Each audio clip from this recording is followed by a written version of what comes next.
We are the Non-Prophets. It's the 3rd of April, 2019, and I'm Denis Loubet, along with Kevin Stein, Jamie Boone, and special guest Phil Ferguson. And we're coming to you live from the Three Thought Library in Austin, Texas, to expose the lies they want you to believe.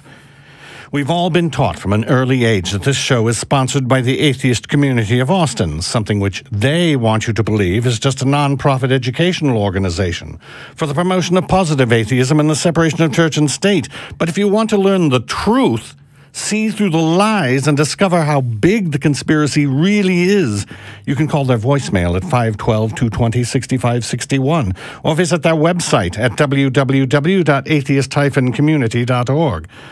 They will do anything in their power to stop the Non-Prophets from broadcasting live every first and third Wednesday of each month from 7:30 to 9 Central Time. But you can join the Non-Prophets chat room by following the directions at www.nonprophetsradio.com and show them that the truth will not be silenced. So wake up, sit back, and enjoy the show. Yeah, sheeple. Yeah. Well, allow me to confirm that there definitely is no conspiracy, and we are not involved in chemtrails. Right, we are not paid shills. Yes, we're definitely not paid shills. Yes. I'm feeling bad that I shaved, though, because I'm the only non-Amish today. Yeah, all the most reputable people say, "Wake up, yes. Sheeple." Yeah, at the end of arguments or introducing at the beginning of Facebook posts. It's what they want you to think. Wake up to the truth, because they are. Yeah. Or think about it. Yeah. I don't want to think about it. Yeah. Yeah, or just do your own research. Just look into it. Look into it. Look it up on the web. I'll send you a link to a YouTube video. It'll explain everything about the flat Earth. It's great. So in any case, actually, I think, Phil, this might be your first appearance on the Non-Prophets. Indeed, it is. Yeah, I think it is. You yes. stop by and appear. I would know. At least once a year. Yeah, that's right. For the Atheist Experience, but we're happy to have you on multiple shows. My pleasure. You know, welcome back to Austin and to the ACA.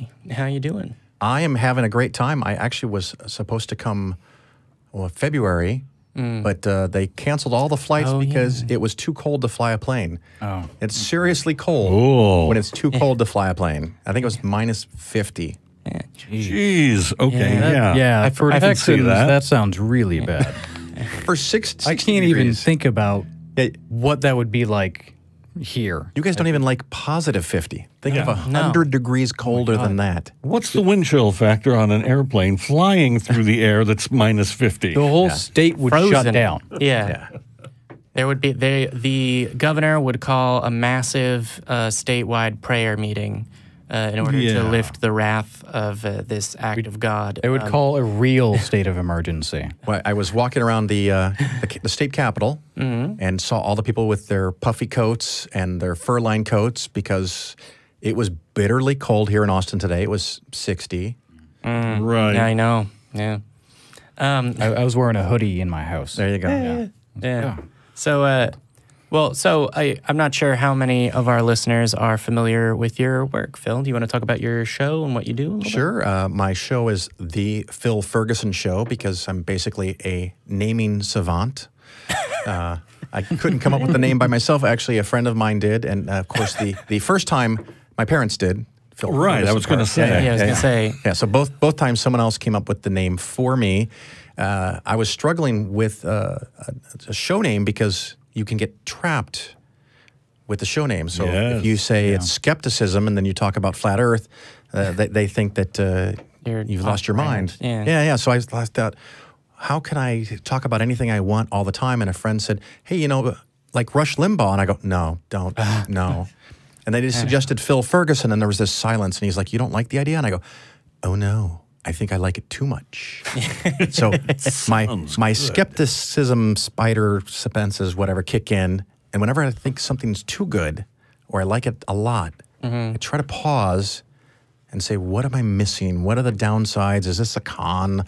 To kind of protect myself. But on the show, good to be true. Yeah, I talk it rolls off the tongue very well. It does. Investments, money, politics, religion, The 3 things that you should never discuss with your family. So it's kind of hitting all 3 cylinders there and with that engine. But I often give information about how to invest, how not to get, I can swear on the show, right? Yeah. How not to get fucked by investments, annuities and things. And then sometimes I'll break down how a sales pitch might be made about a certain investment product. And then I go through the mathematics of how it actually works and how you don't get what you were promised. Yeah.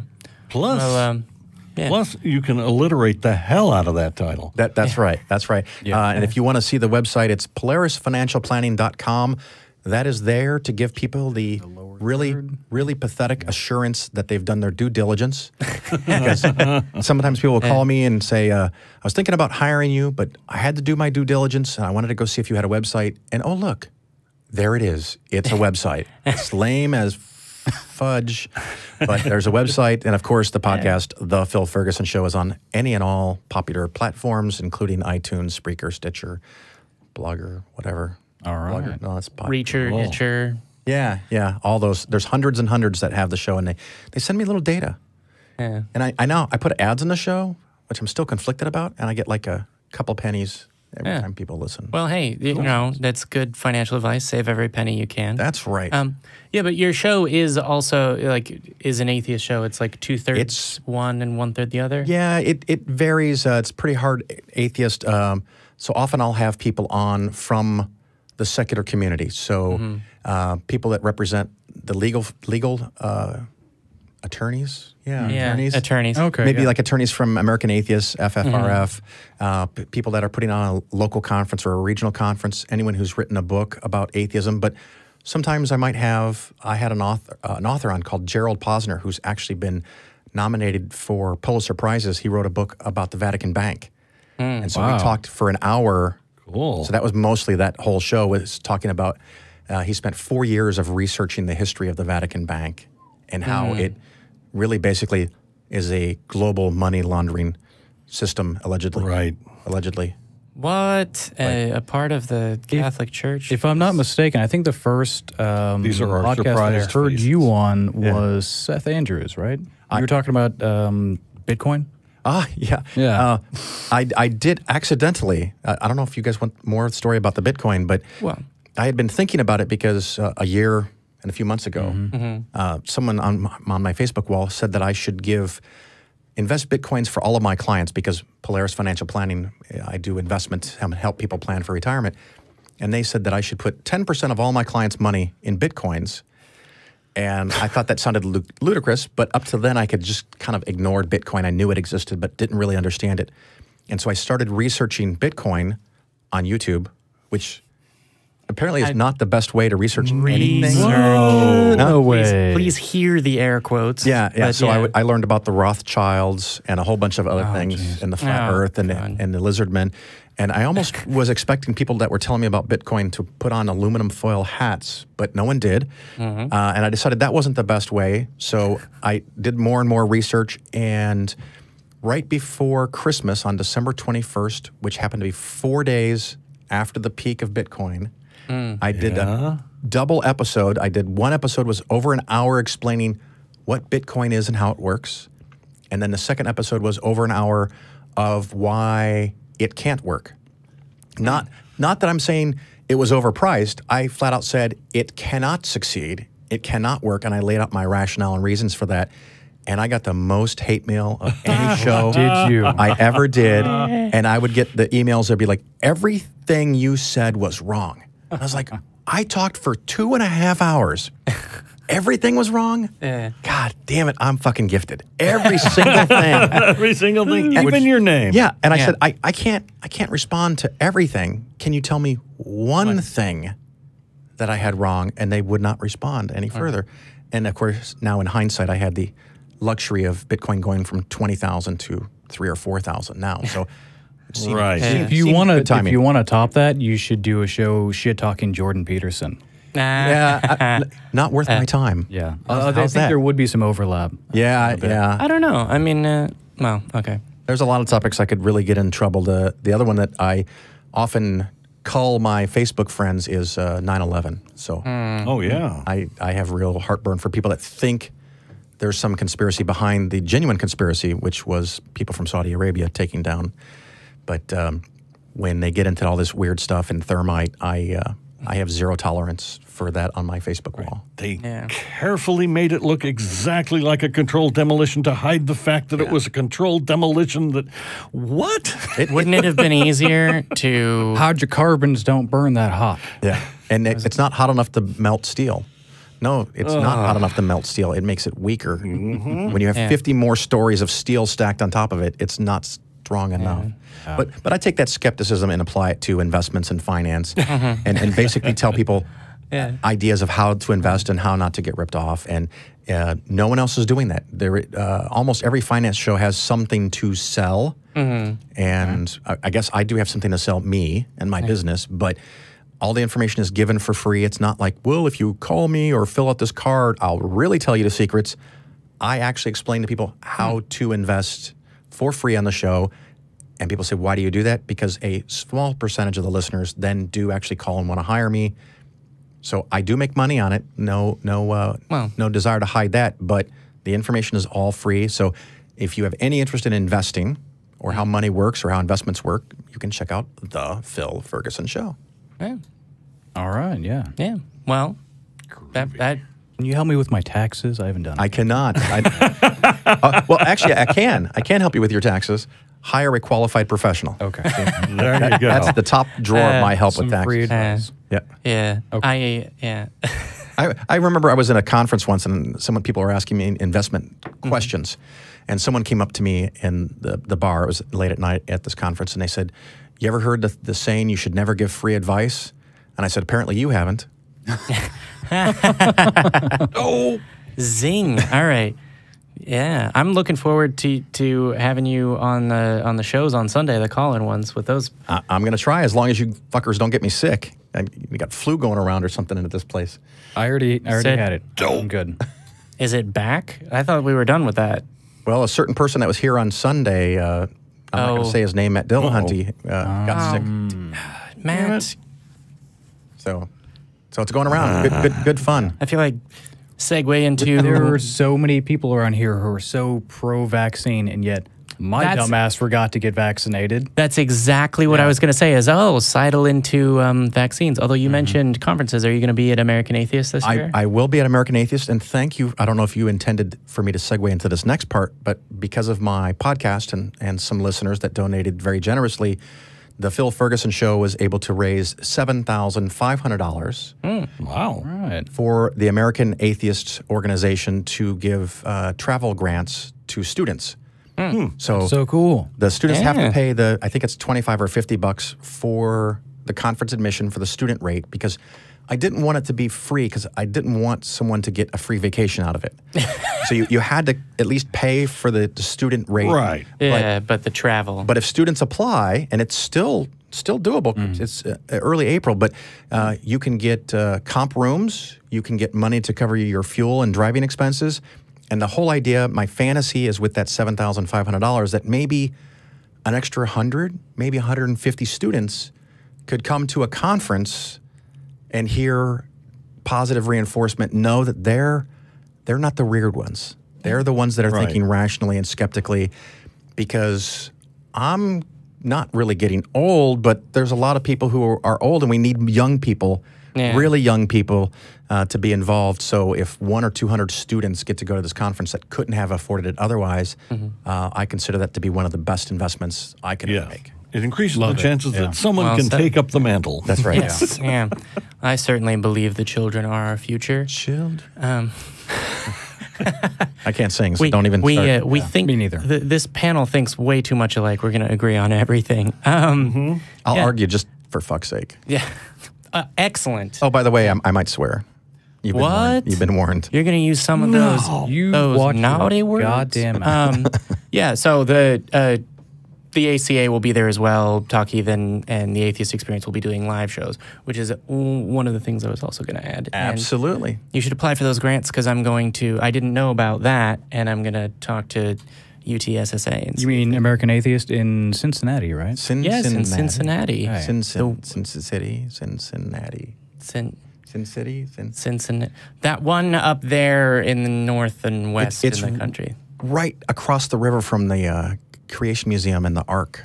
Is it? Yeah, that's why they put it there. Wow. It's there. And Ken Ham, the magical genius who gets all this tax-free money, is going to have a counter conference of religious people. This is not a joke. You're not waiting for a punchline. Oh, wow. He actually is having a counter conference too. And of course, it is Easter weekend. Well, That's right, they always yeah. do that. Yeah. So he's expecting people to not go to church like good Christians and to come to his conference to protest our conference, which is hysterical. I'm Good luck looking with forward I'm gonna to it. say, yeah. You guys ever been on that Wow. boat, the Ark? No, I haven't been. No, I What a sight. I also would like to put quotes around the word boat. Yeah, we've Yeah. made fun of Generally, it a boats couple of float. times. Yeah. Or like the Creation Museum. Yes. Yeah. I look Yeah. forward to the day when Museum. the Ark is turned into condominiums. I was gonna say, or just Cut a lot of windows in it and just Because that one window, I mean, just imagine all those animals and you got to shovel all the shit out one little window. There's rough. they have a special exhibit explaining that the poop bet just they goes do. down. Right. Rains on top of the animals below. Down to the I thought there was a cockroaches. big hamster wheel that they had like an elephant or something walking on to bring the shit up to the top and then dump it out. A process, And- yeah. yeah. Well, anyone who's been, Literally don't know whether you're joking. it doesn't matter. It's That creationism. seems perfectly reasonable yeah, for I'm them pretty to sure. present. Yeah. We've talked about it before. That's how creationists explain things. They just sit around like this. And They think of an idea. They toke up and they go, I know. Yeah, there's hamsters. But if you've got ever been to elephant hamsters. a zoo, if you've ever been to a zoo and walked by the elephant area, the smells that sometimes come off. Now imagine that 1,000-fold inside of a contained space. I can't. And you're stuck there with your family. You must like the 40 smell days. of ammonia. 40 nights. carbon Well, no, monoxide poisoning. It rained for 40 days. They were on the boat for like a year Yeah. because they had to wait for the water to drain yeah. back inside the hollow earth. Yeah, Hollow Yeah. Earth. That's right. where the But water it's not goes. hollow. There's just a lot of water. giant caves that God opens. Yeah, yeah. Whatever. Hollow earth. The biblical model doesn't really explain how the water on the earth gets back up above the firmament, but Yeah, sorry, the firmament. That's the word I was looking Yeah. for. Wasn't there supposed to be water outside the firmament? Like Yeah. we're Yeah. basically a It's- snow globe. yeah, I was gonna say it's the situation. dome of the snow globe that is the earth. And you open windows in the firmament and Yeah. Yeah, and then rains down. rains down. So get your vaccinations. Yeah, Speaking of vaccination, I was gonna say, speaking of vaccinations, yeah. Let's bring it home. You're welcome. Yeah. I've got an update from the last show. For those of you who don't remember, there was a 18-year-old high school student, Jerome Kunkel, who was an anti-vaxxer. Well, I guess his Still whole is. family. Yeah, Right. he still is. an He's not dead yet. anti-vaxxer. And he got taken out of school because he refused to get vaccinated. Right. And he couldn't, he was really upset about not being able to attend his basketball games. Well, Too bad. So he decided to try and sue Yeah. the North Kentucky Health Department. And that How's that happened working out for him? 2 days ago. They lost. oh, exciting. I nice. hadn't heard the Yes. update. Good. Yeah. Was it? Do you know which court they were in? Let's see. A judge has ruled against Northern Kentucky Catholic high school student in his lawsuit against North Kentucky Health Department. The health department, no, it's just the health department. But the health department released the following statement in reaction to the ruling. Quote, today, the Boone Circuit Court Hey. There you go. issued a decision upholding the Northern Kentucky District Health Department's statutory charge to protect the health and welfare of the community. We are pleased with the court's careful and thorough review of the evidence and legal issues posed in this case. The court's ruling, which follows on the heels of the Northern Kentucky Health Department receiving national recognition through reaccreditation by the Public Health Accreditation Board, underscores the critical need for the Public Health Department to preserve the safety of the entire community. In particular, the safety of those members of our community who are most susceptible to dire consequences when a serious infectious disease such as varicella he is left unabated and uncontrolled. Sorry, that was Nice. that was very Right. lengthy, but yeah. Yeah. There you go. Legally. Snap. Yeah. Yeah, it's almost like you... He laid down the law. Yeah. If you can't bring peanuts to a school because people have allergies, you shouldn't be able to bring infectious diseases that shouldn't be around still. A little bit of a weird Texas thing for me. I was in a restaurant for lunch today, and I asked at the counter, the hostess, can you smoke in the restaurant? And she said, no, that's not healthy for people to be smoking in a restaurant. I said, can I bring a gun into the restaurant? Absolutely. Oh, Cool. Yeah. okay. You can- Yay. Yeah, you America. can you can bring a gun into the Capitol building as well. I saw that, and the guy had a big sign that said something like, I dare you to take my gun or something, and I'm like, really? Yeah, it's sort of like you're in Texas. We're not just chill, bro. Like Yeah. you got to keep walking. I don't know. I don't know which did feel direction is the- safer, though, with a random person with a high-powered gun walking around Yeah. with a big flag. And did he have the "Don't Tread on Me" flag? Actually, it was a white background, and then it had like an AK-47. Oh, and then it was the a Texas Star, and I think it said "Come and take it." Yeah, it's a modified Gonzalez flag. Yeah, come and take it. And I was wondering, is that a genuine offer?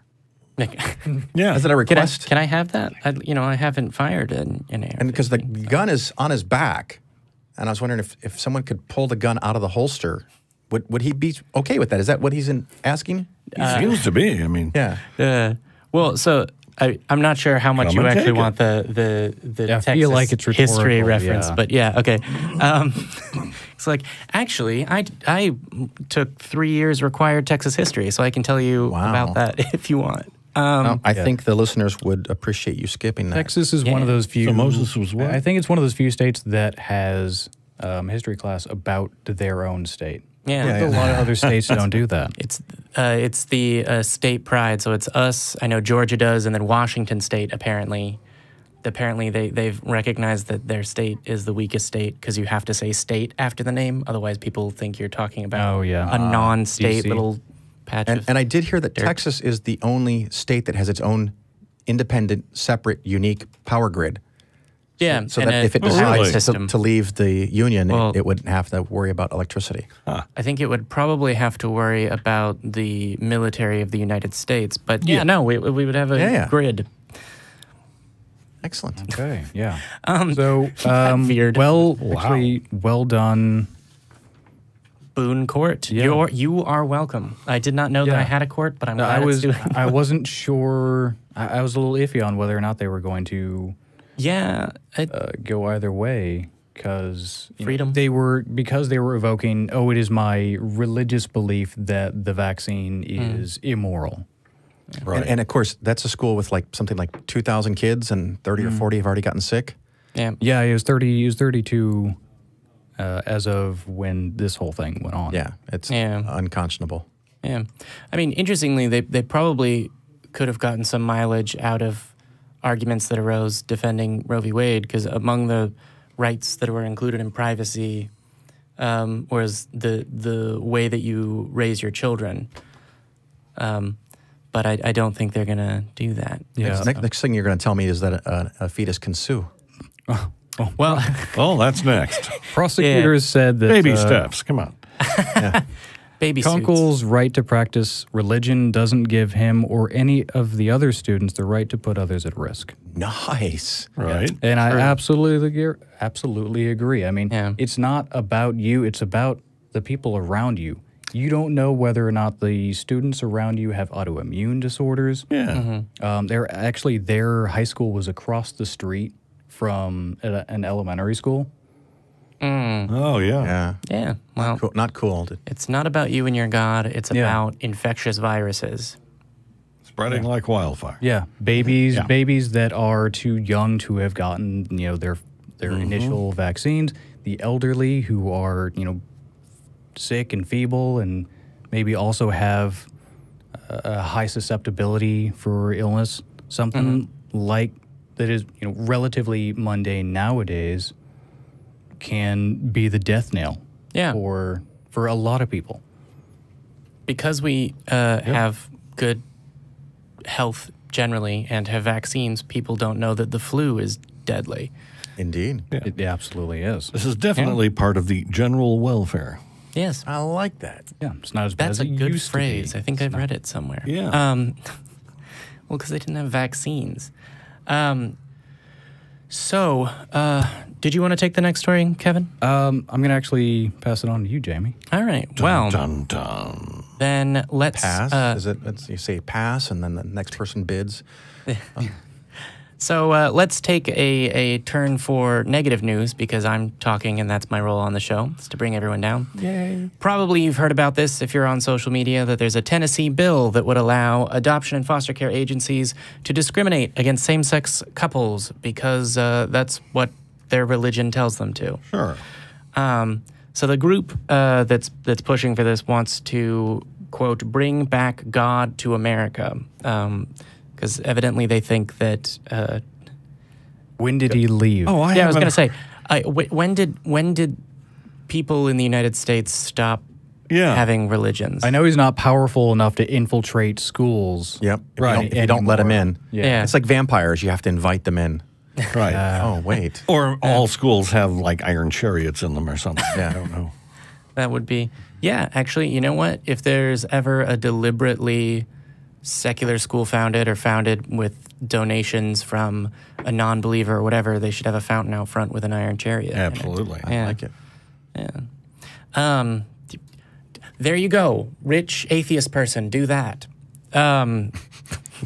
Whoever you are. Whoever you are, yours. gather together, start a GoFundMe. Someone with more money than common sense. Go for it. So the bill is linked, unsurprisingly, to the Congressional Prayer Caucus. God. The Congressional Prayer Caucus Foundation's drive. Right. So it's the Project Blitz, basically, is at it Ratchet again. keeps clicking. Yeah, don't forget that while the federal legislature does nothing and there's conflict and you can't get anything through the Senate without consensus, that your state legislatures are still doing a whole bunch of shit. So pay attention. I feel like that's a running theme now. Yeah. And vote. Yeah. Yeah. Twice. Vote for whatever.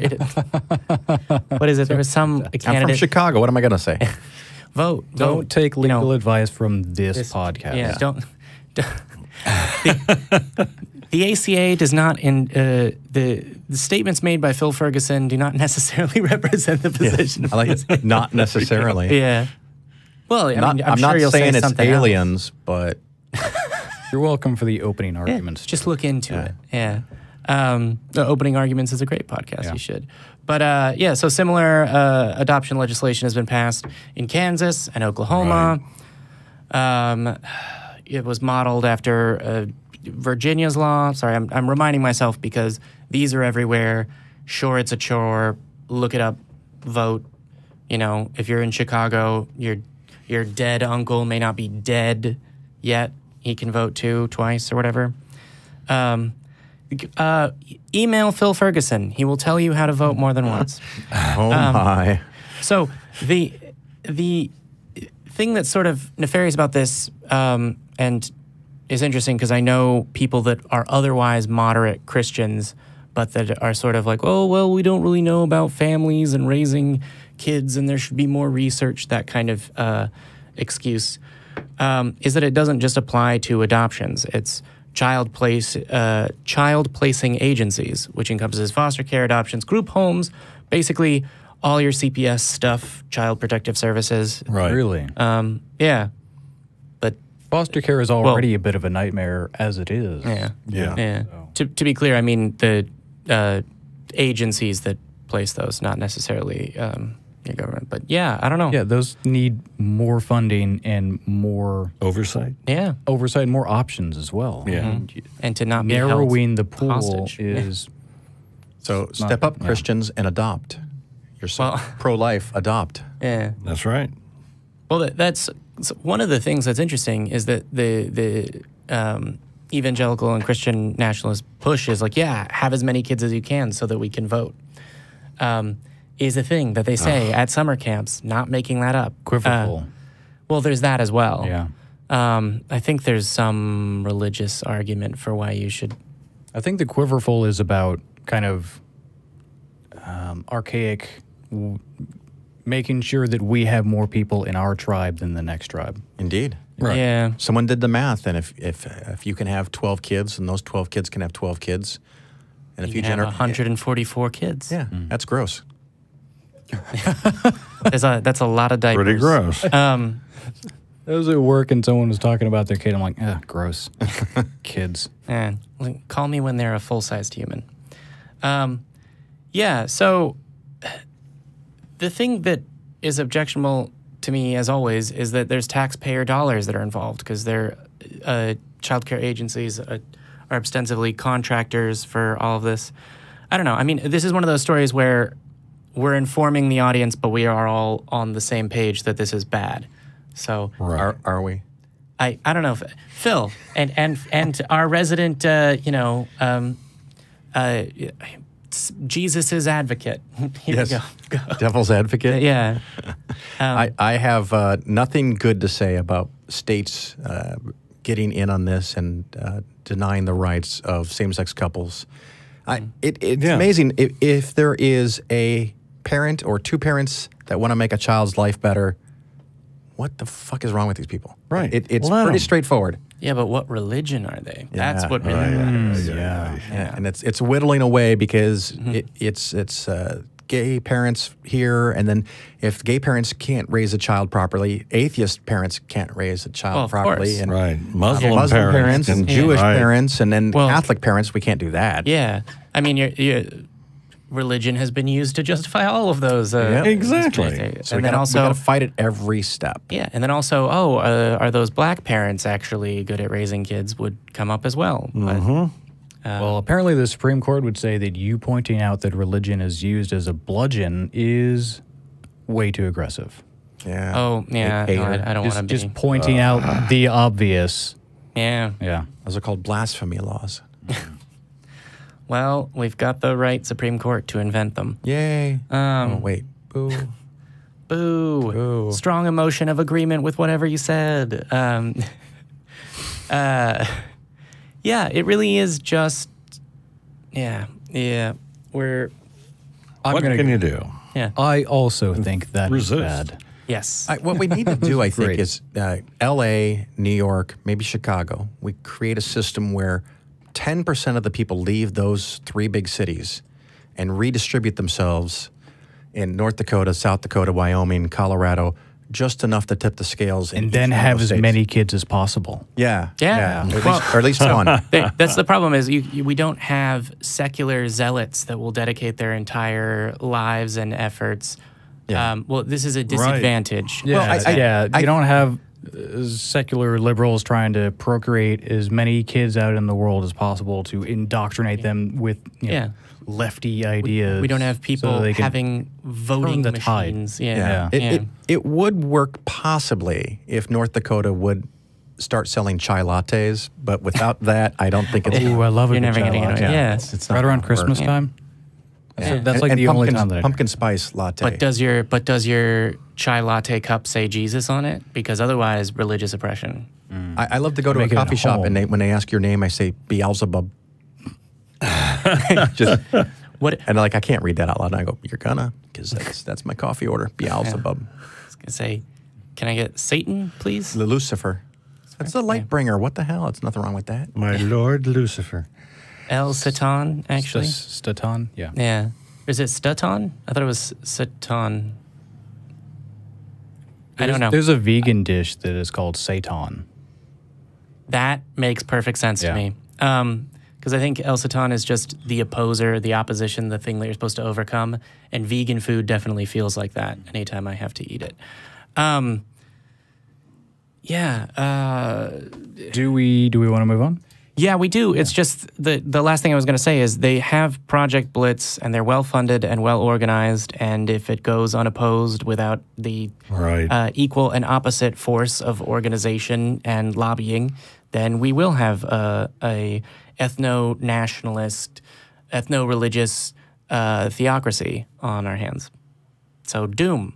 And now my job is done. Okay. Panic. Don't panic, but be concerned. Kevin, help us. Okay. I don't think I can give us a good story. All right. Well, maybe. I can do it. Okay. So I got this from Human Rights Watch. There is a new proposal in Boston, Massachusetts. Boston. About ending child marriage laws. It has not gone through yet, but we will see. So, let's see. Human Rights Watch sent a letter to the governor and was released this week. But now, between 2000 and 2016, more than 1,200 children under the age of 18 were married in Massachusetts, according to government data. Almost all of them were girls marrying adult men. 57 were under the age of 16, the state's legal age of consent. The current law sets the minimum marriage at 18, but allows children to marry with permission from a judge or a clerk and parental consent. When those conditions are met, there is 0 statutory age limit. And with that, I'm going to refer back to, I think it was episode before last. Shit. When I was criticizing the elected judges policy that we have, wherein instead of having judges appointed based on merit and their expertise and knowledge of the law, especially in rural small town areas, you've got basically whoever has the most money in this small town can essentially buy their position and not have any real substantive knowledge of the law. So Roy Moore is not a legal expert. Yeah, so that isn't much of a legal roadblock when it comes to ensuring the safety of these children. There's no oversight or impediment. If you have deeply religious parents who are pushing their child to get married for various reasons that I'm going to get into, and inept judges or county clerks see, what was their name? Or corrupt. Yeah. No gay marriages. Yeah, that person. lady. Yeah. Well, she was divorced several times, which is something the Westboro Baptist Church pointed out. But yeah, that's very, very little oversight for something that is this gross. Yeah. Yeah, and impactful. It's almost... Anyways, so research has shown that marriage before the age of 18 is deeply harmful. It puts predominantly girls, who are far more likely to be subjected to child marriage than boys, at risk of harm to their health, curtailed education, poverty, and domestic violence. Children who are married can also face great difficulty in escaping abusive relationships and getting help, including from domestic violence and homeless shelters. This is something that I actually hadn't really thought about until I started delving into it.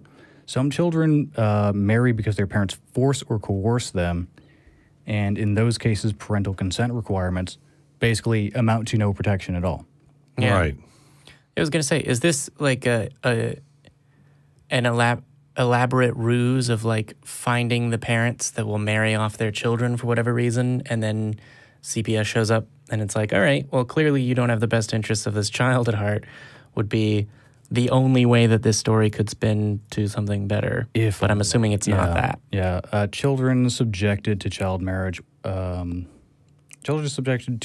or violence face difficulties in retaining a lawyer because they're children. They're not of legal age. Filing, they can't file for divorce. So, or even seeking shelter.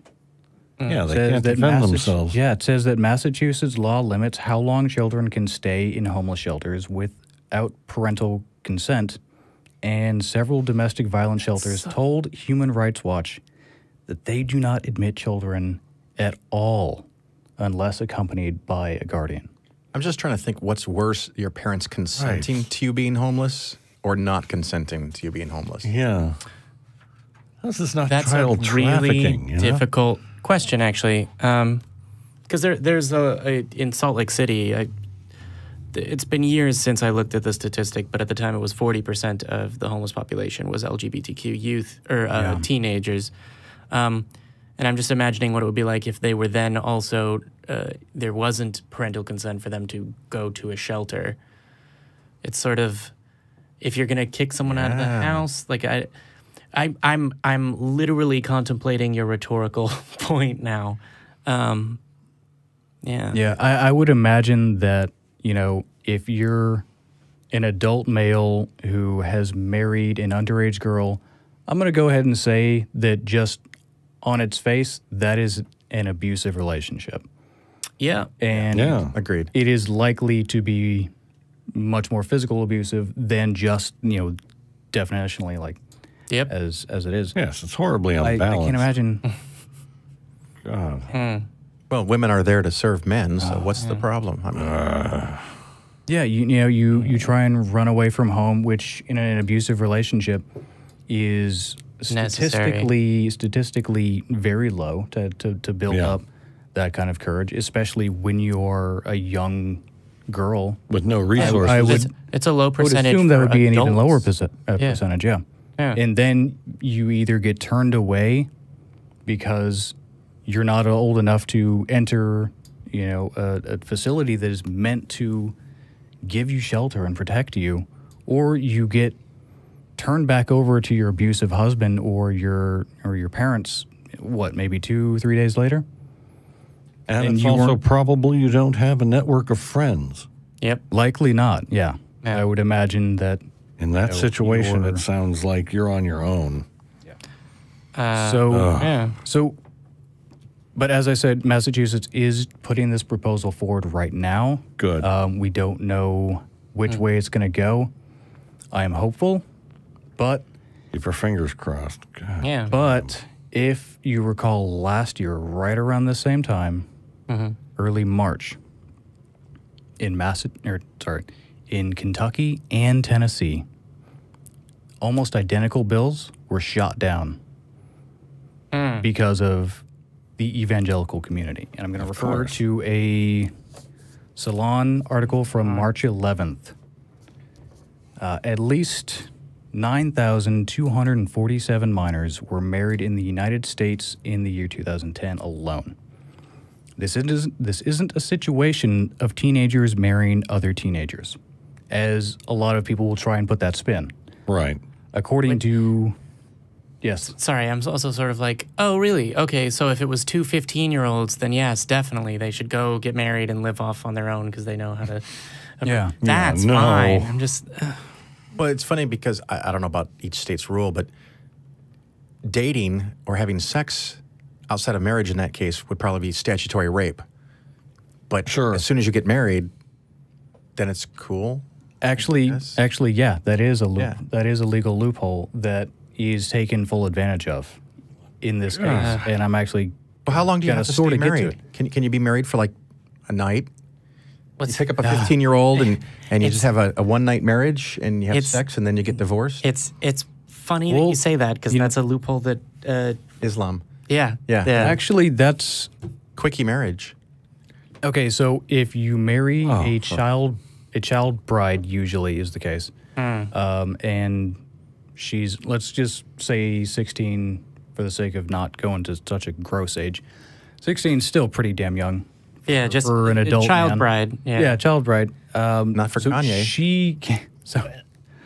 So she cannot legally divorce you until she's 18. Can you legally divorce her before she's 18? Are you locked in as well? I think if you just she absolutely is locked in. She cannot legally get out of it as, you know, as a child. So, yeah, I don't know. Are you locked in? What if you... No, I can't imagine to be locked in. No. No. She doesn't make good scrambled eggs in the morning. She's out. Oh. I make great scrambled eggs. Good to know. Well, if that's the bar, you know... Yeah. So you could survive as a child bride, is what you're saying? Sorry. If that's the only criteria. Yeah. Anyways, it's not teenagers marrying teenagers. No. And that is according to Unchained at Last, a nonprofit that is working to stop forced child marriages. And actually, Unchained at Last is one of the nonprofits that helped Human Rights Watch put this proposal forth. Yeah. Yeah, it's not teens marrying teens. It's monsters marrying victims. Yeah, the majority of child marriages are between teenage or younger girls and adult men. That Between 2000 and 2015, 86% of the reported 207,468 child marriages that took place in the United States were between minors and adults. Those adults are Only 14% Filth. were between two minors. 14%. I was warned you like data. Yeah. Yeah. Were you? yeah. Well, no, I mean, last week it was me with the statistics. Was it? That's true. Yeah. 14%? 14% were between two children, basically. Jeez. Out of over 200,000. And that was between, again, 2000 and 2015. Now, obtaining judicial or parental consent is also often a minimum hurdle, as we discussed, Right. to coercive child marriage. Judges appear to be quite willing to marry off teenagers to older men, particularly if they are pregnant. Parents are also not gatekeepers. They often push for marriage. For example, Donna Pollard, one of the activists currently pushing for child marriage ban in Kentucky. Again, this was last year, and this ban did not go through. Her mother convinced her to marry at the age of 16 to a 30-year-old man who was working at the mental health treatment center that she went to. Oh, there's no conflicts there. No, Yeah, there's no power dynamics. psychological. No, not at all. So oftentimes, far too often, it is, as I said, there is kind of that legal loophole of statutory rape. Yeah. And that is one of the biggest reasons why these happen. A girl is raped in a small town community, highly religious, and the parent's reaction is not, oh no, my daughter's been raped. It is, oh my God, she's going to be an unwed mother. What will the neighbors think? Well, it's also very biblical. Yeah. Yeah. You've got to marry a rape victim because that's fair. Yeah. Although biblically they have to pay 30 30 pieces of silver? No, that's something else. 50, Yeah. 50 schmeckles. I thought it was 60. Inflation. Shekels of, yeah.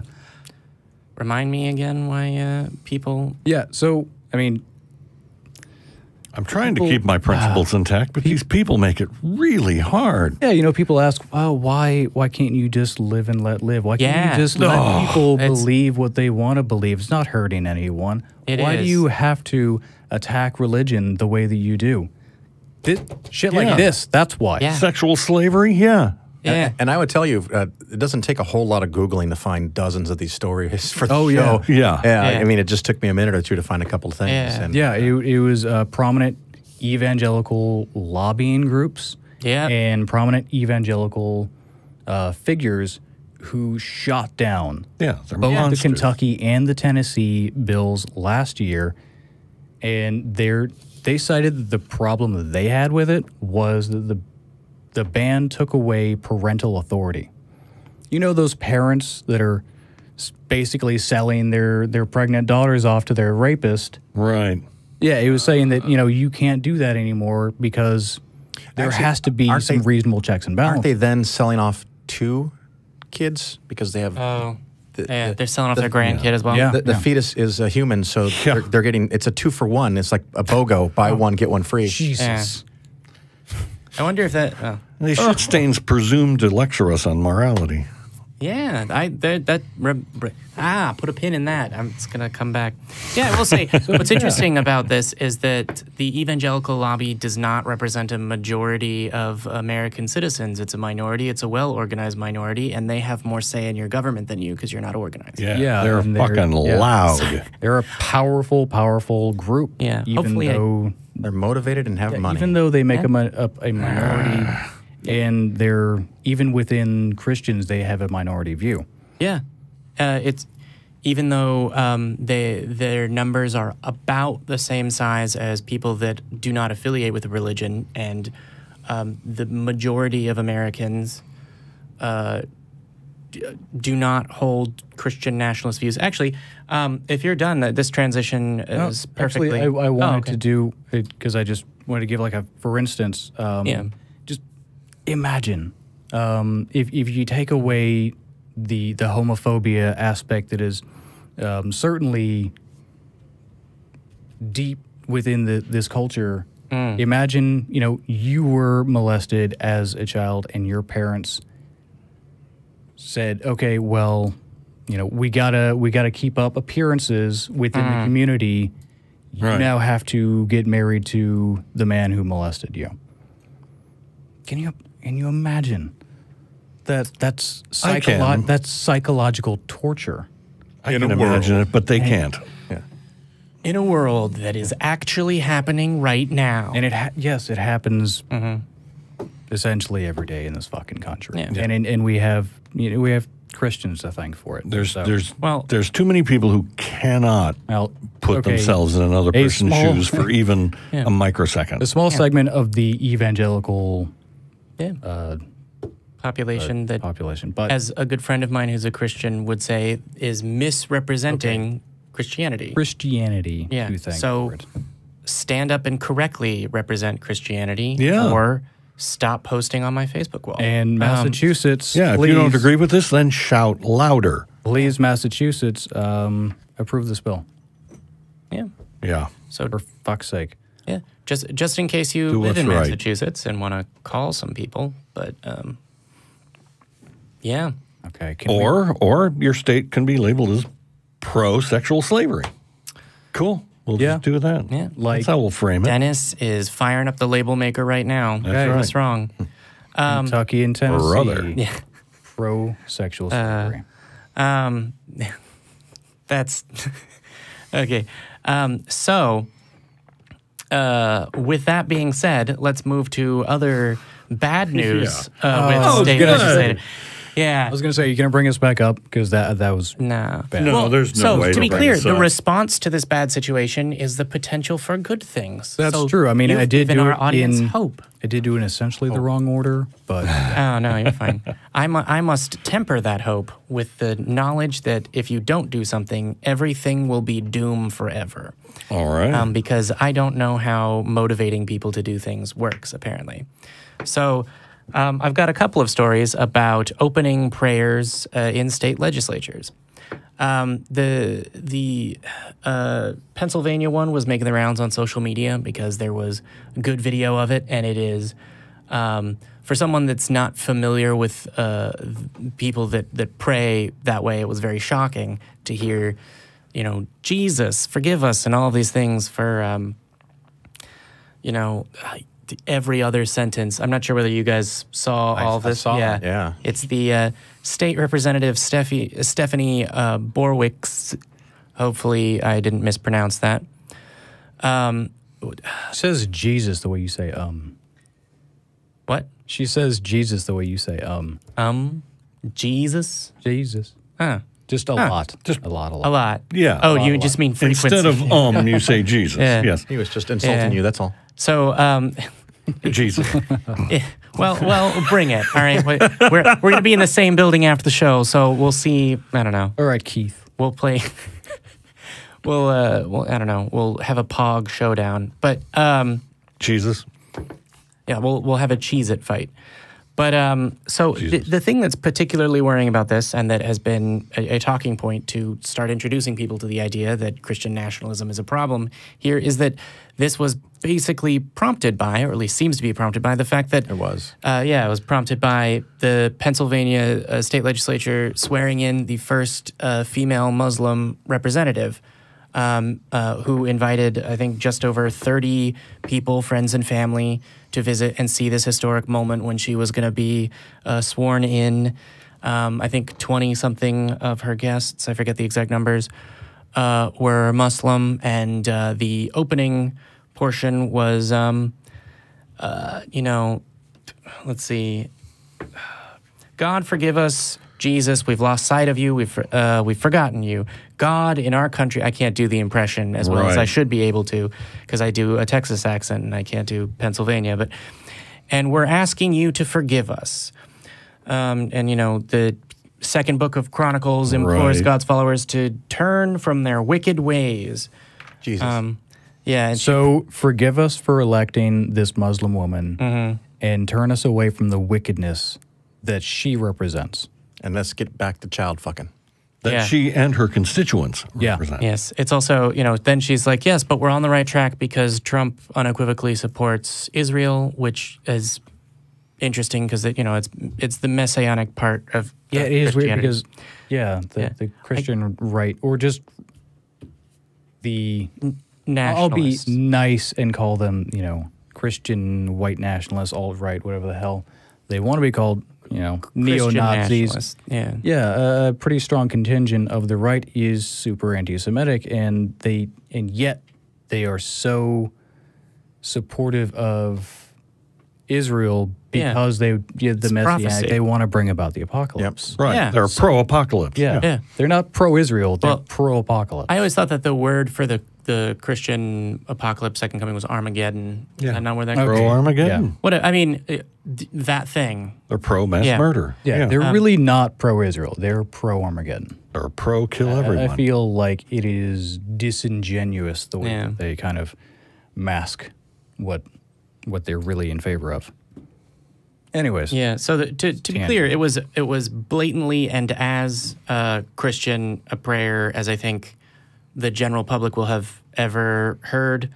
By the time she finished, she'd invoked Jesus like more than 10 times, Lord and God another 6 times each, referenced the great I am, and the one who's coming back again, the one who came, died, and rose again on the third day. The one who shall not be named.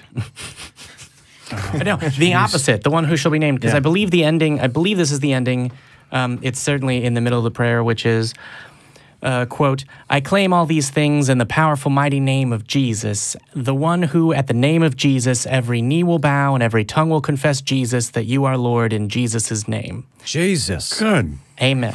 And it's just, wait, who was she praying to again? I wouldn't mention Cthulhu that often in my prayers. I mean, Well, it's, Well, Cthulhu is Doesn't- a little difficult to pronounce. I was gonna say, it doesn't roll off the tongue. Does she get paid per mention? I mean, it's like I don't know. I mean, that's right. 20 How many bucks. cents a word? Yeah, How much should she be paid? nothing. Now, did she offer this before or after? before it's the opening. I of can the- just imagine this bitch like making eye contact with every Muslim person she can every time she says Jesus. Yeah. Just small-minded, mean-spirited little shit stains. So, yeah. This is very deliberately hateful. I misspoke on the number of guests. Johnson Harrell, which is the first Muslim woman to be sworn in, brought 55 guests that were there to see the historic moment, and 32 of them were Muslim. Right. So maybe she was trying to get to one Jesus per Muslim.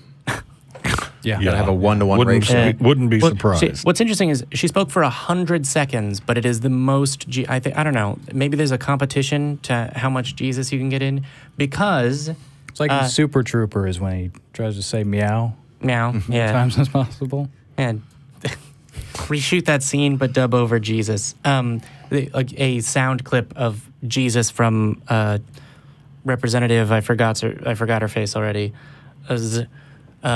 Jesus laid in 100 seconds. But speaking of that exact same type of thing happening, Georgia lawmakers, they're so. Invocations and chaplains are common. They're everywhere. They have a position in our military that they shouldn't have. They shouldn't have rank. They should just be there, and they shouldn't, have 80% of them be evangelicals.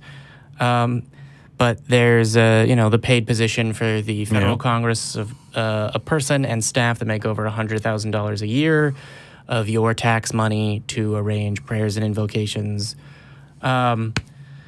Just And as yet a side people note. bitch about scientific studies and how much those cost. Right. You know what costs too much money?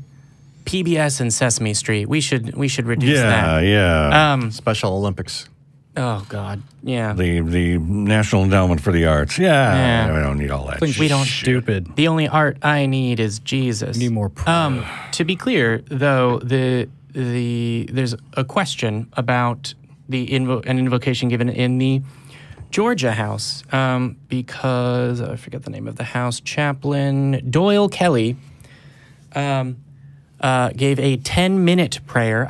I will be honest and say I didn't do research as far as what the average length of invocations for state legislatures is. I'm going to go ahead and bet that it's Georgia, so maybe.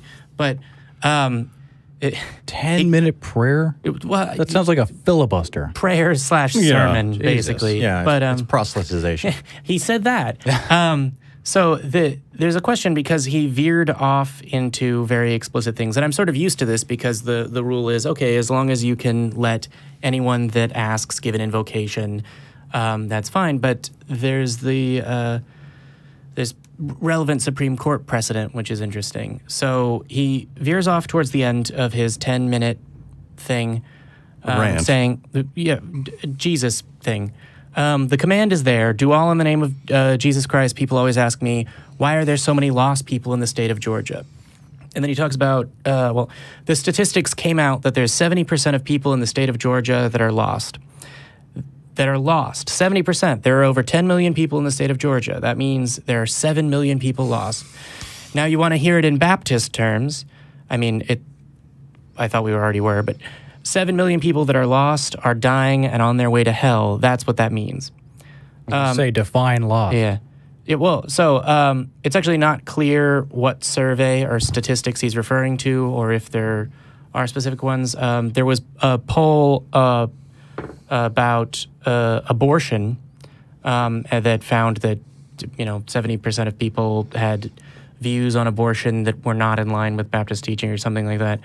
But the Supreme Court, normally I would just say, yep, that's what they preach, and if they have neutral, applicable, whatever, your Hindus can get in there and say their thing as well. That's been a thing that Americans have had to live with in their government for a while. But in 2014, the Supreme Court ruled that legislative bodies can begin their meetings with prayer, even if that prayer favors a specific religion. But the ruling, which was 5-4 at the time, also said that if a prayer would go too far if, quote, the course and practice over time shows the prayers denigrate non-believers or religious minorities, threaten damnation, or preach conversion. Which this one did. Obviously. I was not aware of that language. I thought we were in a much more theocratic, accommodationist view as far as the Supreme Court goes. Wow. But, that would be interesting if there was. Kind of a low bar, though. If I'm being honest, that's a pretty low bar. Yeah, it is a pretty low bar. If you let a guy drone on for 10 minutes, eventually he's gonna start doing that. I feel like going to start judging his constituents. Yeah. Maybe he shouldn't. Well, no, he doesn't. He's not an elected member. He's their chaplain. Oh, he just gets paid by your government. You can't vote him out. Well, not your government, because you've had the wisdom to not live in Georgia. But right. What's interesting, and that I've tried to point out to people, is that it's not like suddenly 1 in 4 Americans have become radical evangelicals, right? I don't know if you guys have tried to explain what you do in your spare time or talk about to other people. I've always had problems. Whenever possible. Yeah. I usually keep a significant amount of my personal life pretty vague. So. Yeah, I mean. That's the pot speaking. Yeah. People have to, getting any information about myself and in my personal life from my coworkers and stuff, it's like pulling teeth. It's just it's a thing I've always I've never been very open at all. Doing this show is so out of character for me. Yeah, weird. I'm more of an evangelical atheist. De-evangelical. I always like getting the negatives. How about you, Dennis? Do you deconvert regularly? De-evangelize, de-preach? I don't often get the opportunity. To cross. So no. You need a 16-year-old bride. Ouch. I'm too busy watching YouTube people of other people deconverting other people. You say, a 16-year-old bride, and then you can try and explain to her why the situation that y'all are in is totally fucked up and it shouldn't happen. Yeah, we should buy all the 16-year-old brides and then set them free. I don't know that it's technically legal to overtly sell your child, but oh God, no, he's looking for citations. There was a different quote that I was going to read. I forgot to do it. I'm not going to cycle back. In good news, yes, Christian nationalism is more blatant, more outspoken, but also now more people are aware of it. So we're not just those crazy, mad atheists that hate the world and hate God and whatever things that are not true. There's a new poll. This is Americans United for Separation.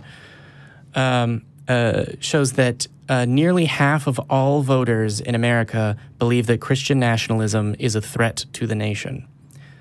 It should be higher. Half of Americans are correct. Yeah, probably it's because the 47%. FBI routinely shows that they're the most dangerous group in the country.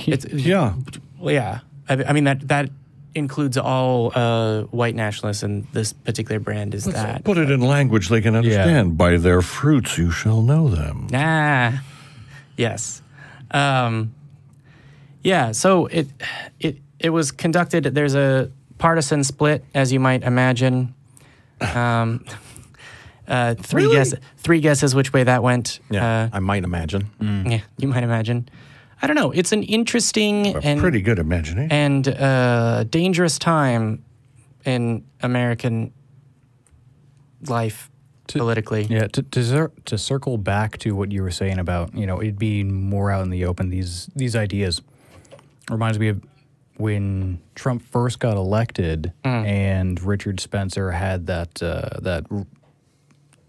I wouldn't say rally, but that conference thing where he did the Hail Trump. And a lot of people were saying, "Oh, there's all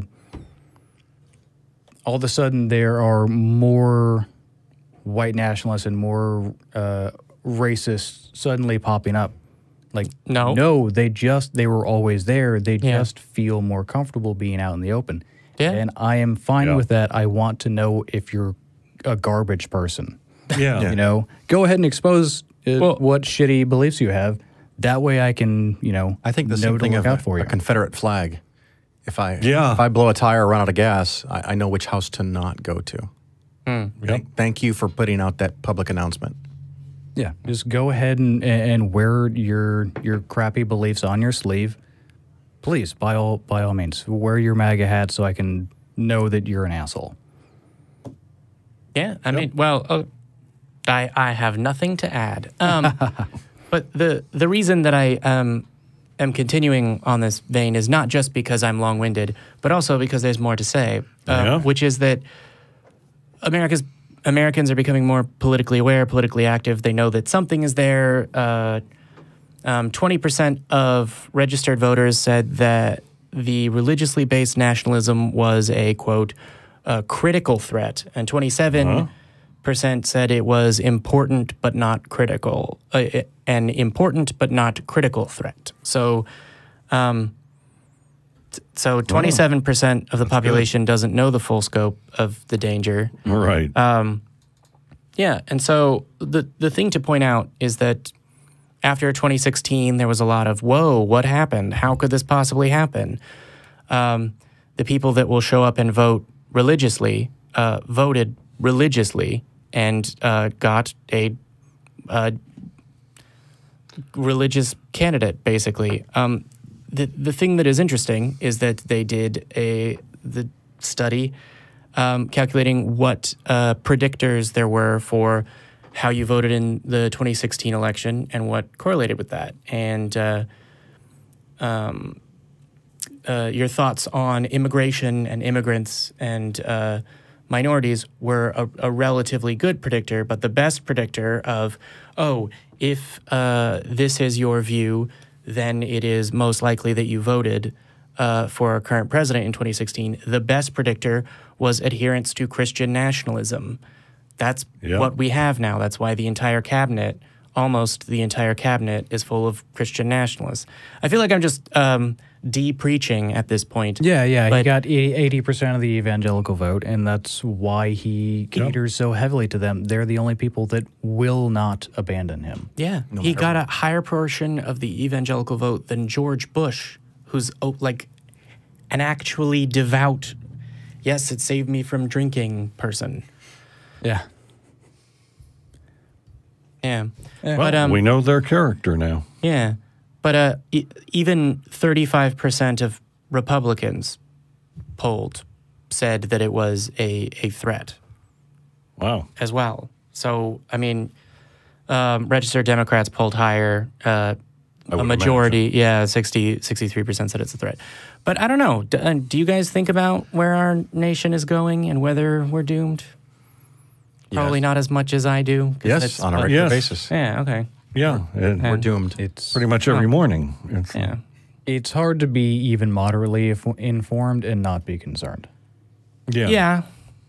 And it's like, it seems like every person Trump picks for every job wants to eliminate or destroy that branch of government. Yeah. They want to do it harm. They want to rip it apart. And that has to be deliberate. If Putin himself could pick people to put in those jobs, he could not do a better job. Mm-hmm.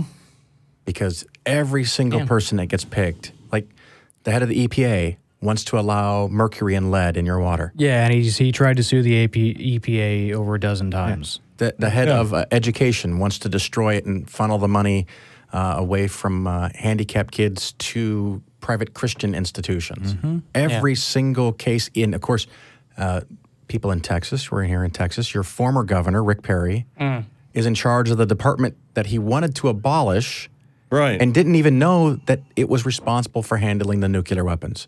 Yeah, and he couldn't think of it when he was asked, like, what three things would you get rid of on day one? Well, I can't get rid of it now because it's a steady 9 to 5. 10 to 2 job. Right. Why do we even have a villain party? I keep asking. Well, to be clear, we used to have a conservative party before it got taken over by theocrats. I think that it would be great if America took back its conservative party. Yeah, go back to, good old paleoconservatism. Where sorry, I was like, are you talking about the diet for a second? You can only eat plants? Yeah.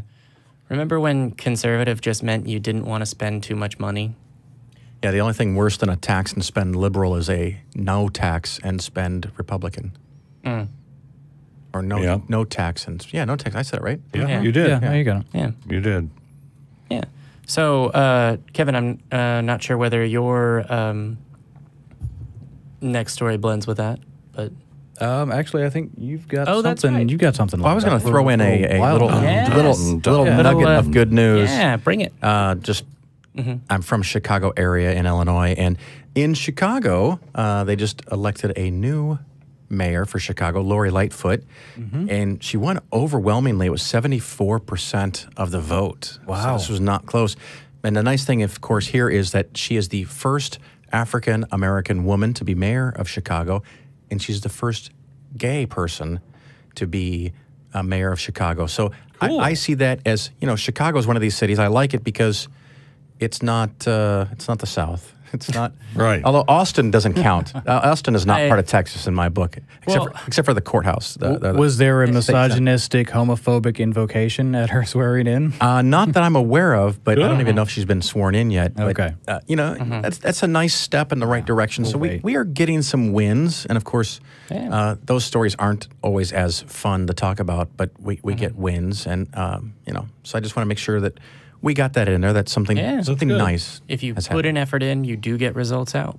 Yep. I remember when news broke about the very first Muslim representative ever elected, and it was probably who you were speaking about just earlier. That one was Pennsylvania State House. Do you mean federal? Yeah, I think so. It was the very first, and there were some people within the atheist community who were kind of criticizing others who were saying, hey, this is great. Like, well, no religious figures in the government should be allowed at all. I'm like, nope, that's not the position that we should be supporting. We shouldn't be supporting the position that if you are religious in any way, you are disqualified from representing the public. There's a lot of religious people in the public, so you just can't create laws that are backed up only by your holy book. Yeah, to govern the rest of us. Yeah. I mean, to be clear, we're not part of your religion. Yeah. To be clear, they have a religious identity. There's two. One of them, the election results came in earlier than the other, so they can fight about who gets the gold cup for first Muslim. But they're not imams, and they're not preaching. Yeah. So that came up in a conversation because Mayor Pete. Last name, future President Pete? Future President Pete, whose last name, whose the pronunciation of his last name I don't have down yet, is, I forget which flavor of Christian, and someone was talking to me about him as a candidate and how he is a Democratic mayor of a very, Republican,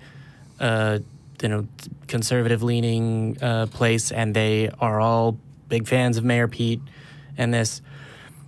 And they said, but you might not like him because he's a Christian, which is not my position at all. Because I'm more concerned with what their policies are. Yeah. I could care less about them personally. I care about the policies. Yeah, most of the people I know are Christian. Yeah, as long as they're not trying to push for a theocratic laws, whether it be Christian or Muslim or otherwise, I'm fine with them. It doesn't matter what your religion is. Yeah. Yeah. Do your job. Keep your religion out of it. Yeah. Yeah. Because there is nothing holy about Congress. I don't know how we have a disagreement about that. This is not a sacred place. But I will celebrate a greater diversity in our elected representatives because we're a diverse nation. We shouldn't be governed by 98% old white guys. Yeah. Yeah. And I mean, it's difficult because you don't want to. Yeah. Representation is important. Yeah. That was a little bit of a we had a war over that. Sidebar, but Our governments should reflect the people that are being governed. Yeah, and that's on us. So register to vote and actually vote. Yeah. And do more than that. You can always call your representative and show up at their office and, don't follow them home or anything, but, bug them. I didn't mean you too can lobby. It's all good. You're allowed to lobby even if you're not being paid by a large corporation, just in case you were wondering. So I figured I'd bring good news from Illinois, and if you wanted some bad news, I could get all Catholic on you again. Yes. Okay. I have uplifting future. Should I do Catholics first then? Yeah. I have some things that will dovetail onto that, Ken. Oh, so we're going to do Catholic Dove. Yeah. Well, just real quick. All right. So you guys had previously talked about Pennsylvania and the report that they came out with all these priests that were abusing. Yeah. I don't even like abusing, raping children. Yeah, thank goodness that was the last of them. Yeah. Illinois just came out with one a couple of weeks ago that 395 priests are on a list that the Catholic Church provided that said that they had done this. And of course, I don't know which one of you said this last week or two, but almost every one of these is years ago. Right. They've retired, they've died, they've passed on. Statute of limitations. Or it's just outside of the statute of limitations. And when you hit the statute of limitations, we fixed the problem then. So many of these, some of these supposed to lead that. together. It's hard to keep track of. Yeah. Okay, which one did we cover? Which one did we not cover? I can't even keep track of how many states have done this now. Yeah. I think Texas went around and asked. One state went around and asked, just called and said, "Hey, do you have a list that you keep of basically your employees that have been credibly accused of raping children?" And they went, yes, we do. We'll send it to you. We will send it to you. All of it, definitely. Actually, this reminds me of something that I was thinking about a couple of days ago. I know that I specifically have, and definitely you, Dennis, have come down on people like saying, why are you still Catholic? Why are you still attending Mass? I think we kind of forget about the priests that are not predators.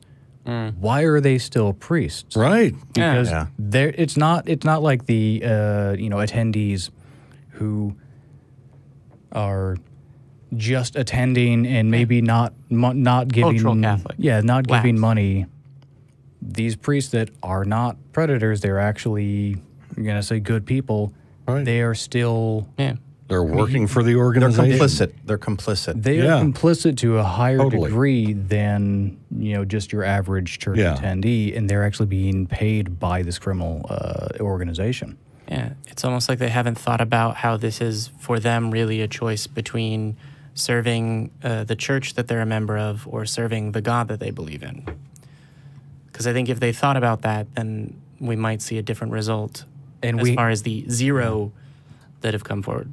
Yeah, we haven't seen any mass priests stepping down just like, okay, I'm sorry, I can't be a part of this organization anymore because it's a criminal rape cabal. Yeah. Or where are the priests that are stepping down? Or just bring it up in the... You have a pulpit. It's there for you to talk. You do that once a week. Preach it. Yeah. You do that more often than we do this. How have we covered this more extensively than you have? Yeah. I think we've come down on church attendees multiple times, but we never... I don't think we come down on the non-pedophile priests hard enough. I don't have a problem with attendees. I have problems with donors. Yeah, absolutely. If you give money now, you are complicit. Yeah. Yeah. If you are a church attendee, you cannot justify tithing. No. In my opinion. I don't think you can justify it at all. And in the same light, I don't think you can justify being a priest. Fair enough. I agree. Yeah. You're financially benefiting from this criminal organization. Yeah. What I will say is that your last statement was we don't come down hard enough on the non-pedophile priests. I would just like to reiterate that we would also like to condemn the actions of the rapists as well. But that mostly goes without saying, but I wanted to say it anyway. Fair enough. Just, rape is bad. To say even if it's plain vanilla. Strong stance. Well, damn it. Hey, it's a callback from the last episode. Plain vanilla. Yeah. And it was like, well played, sir. The child wasn't a willing participant. It's rape. Okay, that's rape.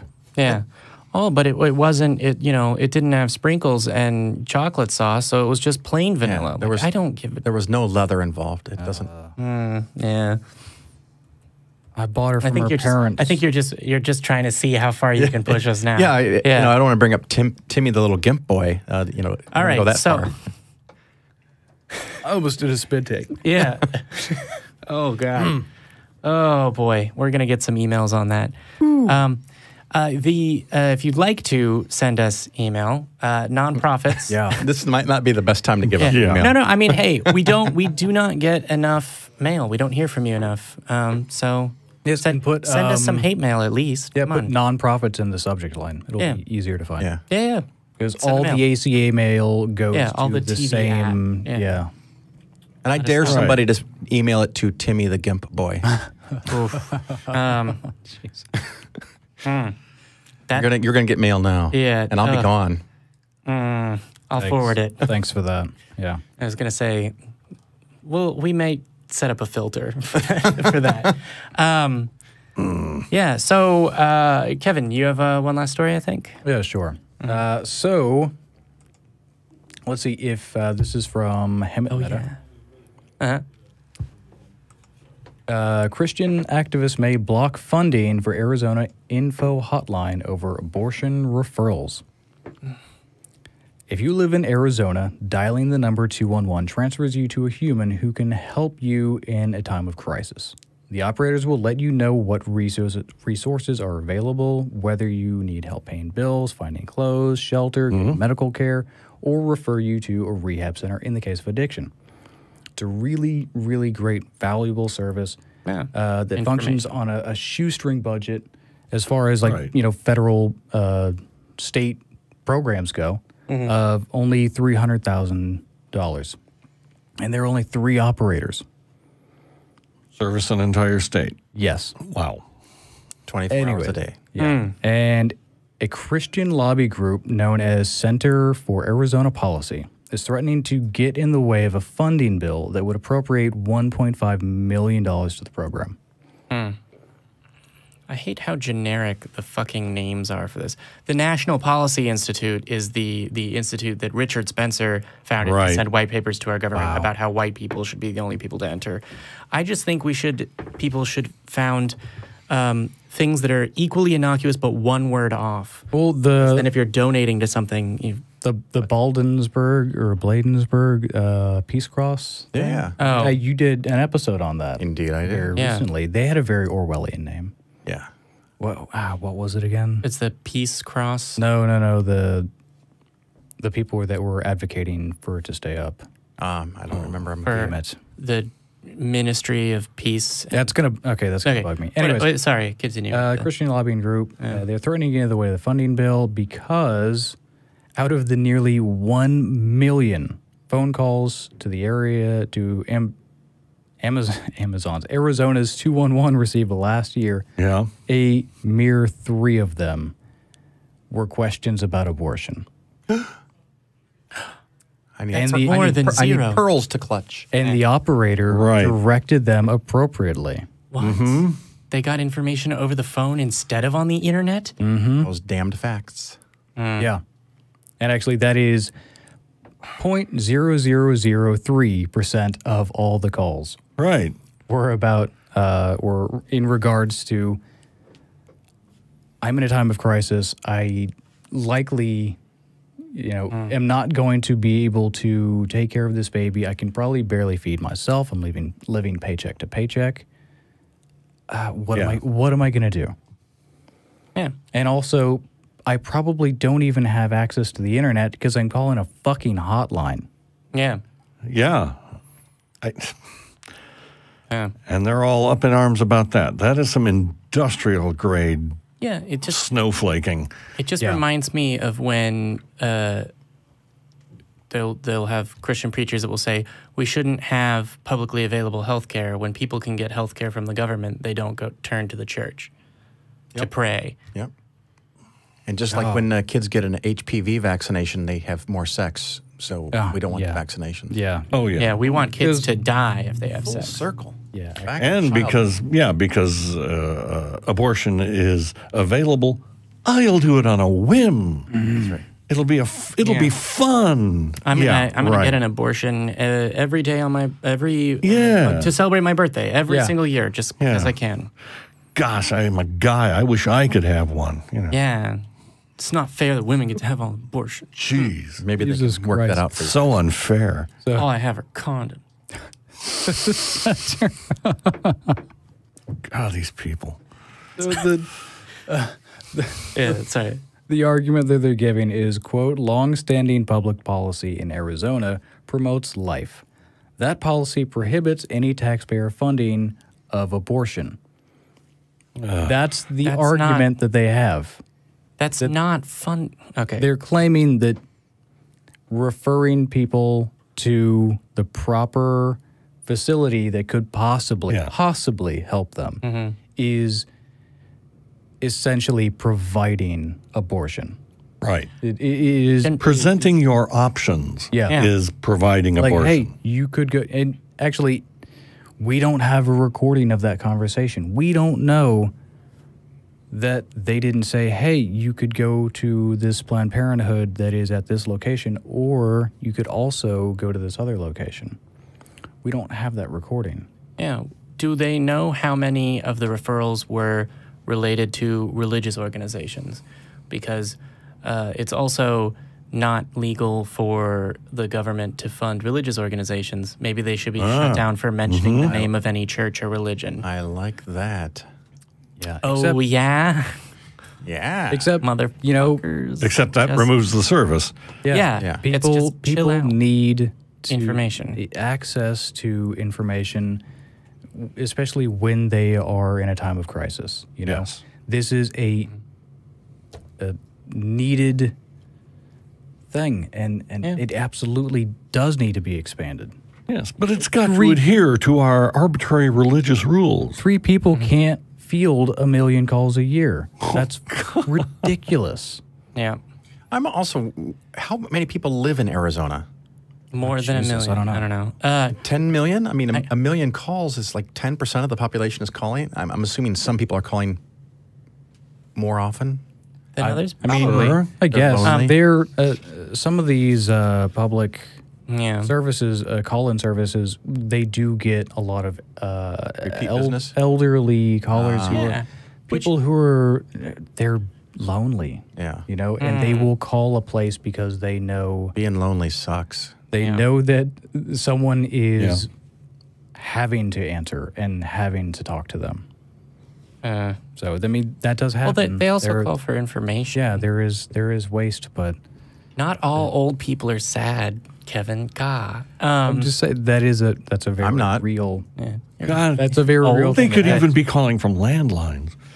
Yeah. I think... Or phone booths. My God. I think there are still rotary phones in operation somewhere. Think of the children. On lease. Yeah, there's 10 of them or whatever. Yeah. 45 cents a month to lease that phone. Really? Is that a thing?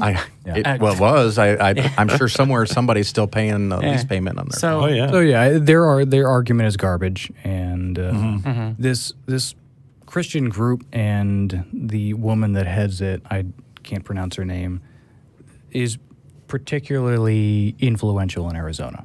She has blocked quite a few really good things that have come down the pipeline just because of her very fundamentalist Christian views. So what you're saying is that if there were a group of people, even if they did not form a majority of the population, that got organized, even if they didn't incorporate as an organization and they lobbied their government, they might be able to change things? Maybe.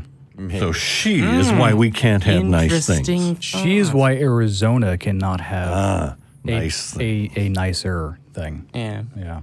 Possibly. They might buckle under the pressure of this woman and the very Christian organization that she represents, or they might do the right thing. Yeah, if they were getting calls from other people, other constituents, other organization or if you live in the state of Arizona, just look into it. That's what I'm telling you. So we're coming up on the end of the show. We're not quite there. Right. I wanted to do something new for me, which is leave you with a sense of, hope for the future, which is that...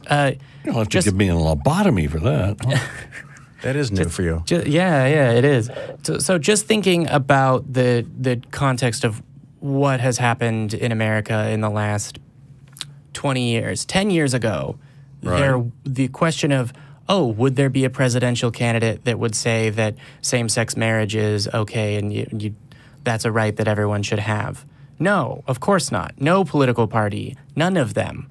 I think the Libertarian Party might have said there should be no marriages conducted by the government, but that's just them. Now, it is inconceivable to the most absurd degree that anyone running to be the candidate for the Democratic Party would not stand up for those rights. So the tide has turned on that and turned very, very, very quickly. And the tide is beginning to turn for non-believers as well. Right now, it's just in response to Christian nationalism. And all of the candidates that I'm aware of are Christian of one flavor or another, which is fine. They're just not theocrats, and they're responding to this, right? When Beto gave his consolation speech, he had made a reference of, you shouldn't be discriminated against for this, for that, for the other, for how you pray or whether you pray at all. Cory Booker, the other day at his town hall, when religion came up, he said that he would rather hang out with a nice atheist than a mean Christian any day of the week. Cool. And that what is it? He said... a low bar, but hey. Yeah, well, he said, you know, before you show up and start telling me about your religion, show me what you do and how you interact with other people. That's something that Good way to put it. That's something that Tracy says on the show all the time. Yeah. She cares more about how you treat other people than, you know, what you believe about the formation of the universe. Elizabeth Warren has similar things where they've introduced legislation and stand firmly against the idea that people should be registered by their religion. Yeah. You know, I hate to use the phrase waking up because of its context in terms of these things, but our representatives are waking up. Larger portions of the American populace are waking up. Now is a really, really good time to also stand up if you feasibly can. And one of the things that I learned just the other day is, you know, I don't mean to cycle back around to Beto because I'm not endorsing any candidate. As usual, no one is up to my standards, but I will end up voting for someone anyway. There's a video of him from back in 2011 when he was on the city council where the council was voting on same-sex marriage benefits, and a Catholic priest showed up urging them to not vote for it. And Beto's response, or council person O'Rourke's response was, "Luckily, I don't need your approval to move forward. I want to know why this, for you, has become the burning issue of the day. I can think of 2 obvious cases where the church has failed on a global level." And then he brought up that the Pope went to Africa and discouraged people from using condoms before revisiting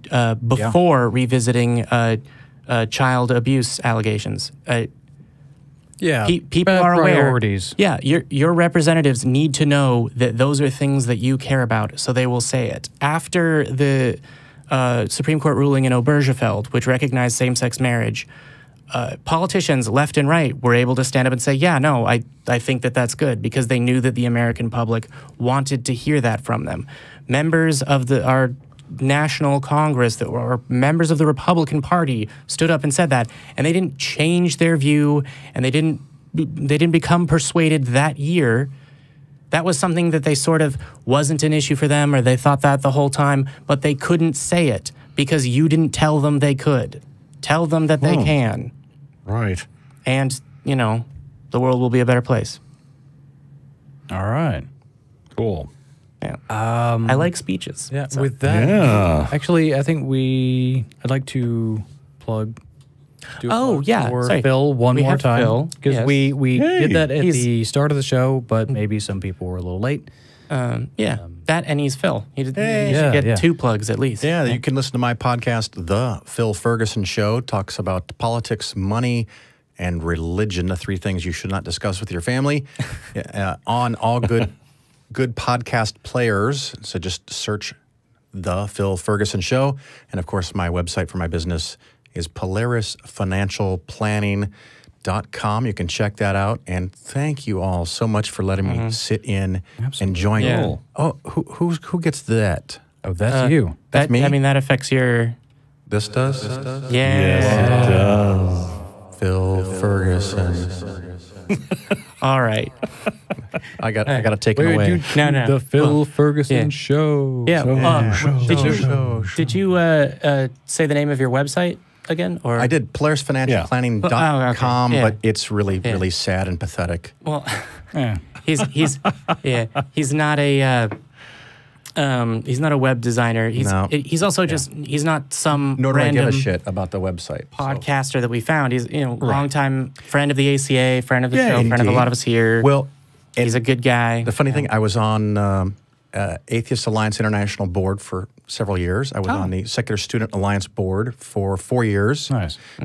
This year, the podcast raised $7,500 to send students to the American Atheist Conference. And last year, because of generous listeners to my show, we raised $42,000 for the Secular Student Alliance. Damn. So we regularly do Nice. these kinds of things. It's about giving back.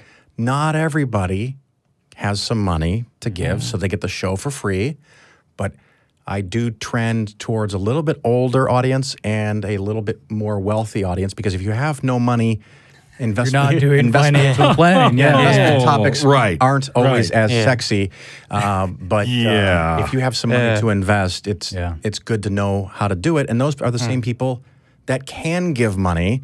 So I encourage people, if you're watching the show and you can give some money, you can support this show.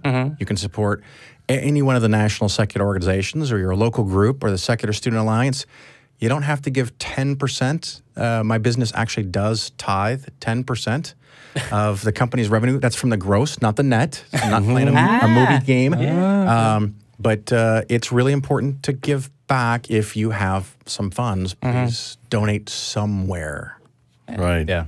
I've become a fan. I subscribed. Yay! And And out some of I've your been stuff. doing a bad job because I haven't mentioned that you can support the nonprofits on Patreon. Oh, yeah. Patreon.com/TheNonProphets. And what's the top tier there? It's like $25. What's the? I don't remember the tier numbers. I spend too much time looking at other statistics. So you know what? Listeners, since we can't tell you, you go check it out. Yeah. Patreon.com/nonprofits, I assume. Do your research. Yeah. Yeah, the and lower it's third. on It's the on the lower screen. third. Right. Yeah. Lower third, which Right is there. not sexual at all. Go to that website and sign up, donate some money. All right. And with that, Yay. Dennis, take us home. Yes. Yep. Well, now that you know the truth, nothing can keep it hidden from the world. We'll be back in 2 weeks on the 17th of April to expose the lies that they want you to believe. Until then, don't listen to anything they say. They're just trying to suck you in.